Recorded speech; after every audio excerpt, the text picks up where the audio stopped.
ফিলিস্তিনিদের সমর্থনে গতকাল ৩ আগস্ট অস্ট্রেলিয়ার সিডনি হারবার ব্রিজের উপর হাজারো মানুষ বিক্ষোভ মিছিল করেছে।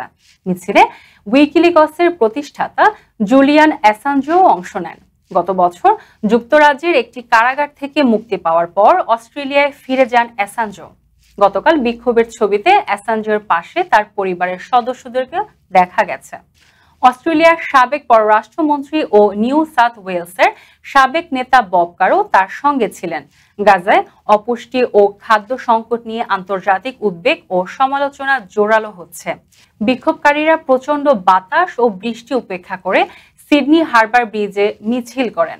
তারা স্লোগান দিতে থাকে, এখনই যুদ্ধবিরতি চাই এবং ফিলিস্তিনকে মুক্ত করো।